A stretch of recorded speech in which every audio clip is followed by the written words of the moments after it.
July 4 അമേരിക്കയുടെ സ്വാതന്ത്ര്യ ദിനമാണെന്ന് പണ്ട് സ്കൂളിൽ പഠിച്ചിട്ടുണ്ട്. ഇന്ന് ഇവിടെ വന്നപ്പോഴാണ് മനസ്സിലായത് കാനഡ ഡേ ജൂലൈ 1-നാണ്. കാനഡ ഡേ സെലിബ്രേഷൻ കാണാൻ പോവുകയാണ് കേട്ടോ ഞങ്ങൾ.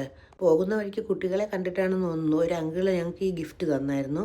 മിസിസാഗ സെലിബ്രേഷൻ സ്ക്വയറിലാണ് കേട്ടോ ഞങ്ങൾ വന്നത്. ഭയങ്കര തിരക്കായിരുന്നു ഇന്നിവിടെ. ഇവിടെ ഓടിക്കൊണ്ടിരിക്കുന്ന ഈ ട്രെയിൻ കണ്ടോ?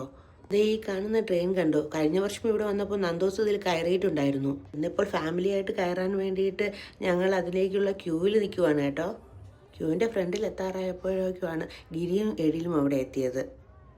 ആശ്വാസമായി. സ്ട്രോളർ നോക്കാനും ആളായി, അതുപോലെ തന്നെ ഞങ്ങൾക്ക് ബൈ കാണിക്കാനും ആളായല്ലോ. വീഡിയോ എടുക്കാൻ വേണ്ടി ഫോൺ ഗിരിയെ ഏൽപ്പിച്ചിട്ട് ഞങ്ങളെല്ലാവരും ട്രെയിനിൻ്റെ ഉള്ളിലേക്ക് കയറി. ട്രെയിനിലിരുന്നു കൊണ്ട് ദേവൂട്ടി എല്ലാവരെയും നോക്കി ബായും ഹായും ഒക്കെ വാരി വിതറുന്നുണ്ടായിരുന്നു കേട്ടോ. പിന്നെ ഈ ട്രെയിനിനെ പറ്റി എനിക്ക് പറയാനുള്ളത് ഇതൊരു ഉഡായിപ്പ് സെറ്റപ്പാണ് കേട്ടോ. എന്തൊക്കെയായാലും ദേവൂട്ടിയും നന്ദൂസും ഹാപ്പിയാണ് കേട്ടോ.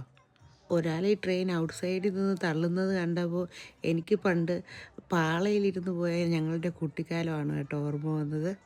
ഇത് കഴിഞ്ഞ് നന്ദൂസ് ഫേസ് പെയിൻറ്റിങ് ചെയ്യാൻ വേണ്ടിയിട്ട് അടുത്ത ക്യൂവിൽ നിന്നപ്പോഴാണ് കേട്ടോ ദിനേശ് അവിടെ വന്നത്. ഞാൻ വീഡിയോ എടുക്കുന്നതിനെ കളിയാക്കിക്കൊണ്ടുള്ള ചിരിയാണ് കേട്ടോ ആ ദിനേശിൻ്റെ മുഖത്ത് കാണുന്നത്. അങ്ങനെ നന്ദൂസിൻ്റെ ഫേസ് പെയിൻറ്റിങ് തുടങ്ങി. ഹലോ കിറ്റിയാണ് കേട്ടോ അവൾ ചൂസ് ചെയ്തത്. പെയിൻറ്റിങ് കഴിഞ്ഞപ്പോൾ അവളെ ചിരി കാണാൻ നല്ല രസമുണ്ടായിരുന്നു കേട്ടോ. ഇപ്പോൾ ഏകദേശം 10 മണി കഴിഞ്ഞായിരുന്നു. ഫയർ വർക്കിന് വേണ്ടിയിട്ടുള്ള കാത്തിരിപ്പാണ് കേട്ടോ ഞങ്ങളെല്ലാവരുടെയും. അങ്ങനെ കാത്തിരിപ്പിനൊടുവിൽ ഫയർ വർക്ക് സ്റ്റാർട്ട് ചെയ്തു കേട്ടോ. ദേവൂട്ടി നല്ലപോലെ പേടിച്ചായിരുന്നു. നല്ല ഭംഗിയായിരുന്നു കേട്ടോ ഫയർ വർക്ക്സ് കാണാൻ വേണ്ടിയിട്ട്. എനിക്ക് പൊതുവേ ഫയർ വർക്ക്സ് വളരെ ഇഷ്ടമാണ്. ഇതിനുശേഷം എല്ലാവരോടും ബായ് പറഞ്ഞ ശേഷം വീട്ടിലേക്ക് തിരിച്ചു. കാനഡ ഡേ സെലിബ്രേഷൻ വീഡിയോ ഇത്രയേ ഉള്ളൂ. Okay, Tata, bye bye.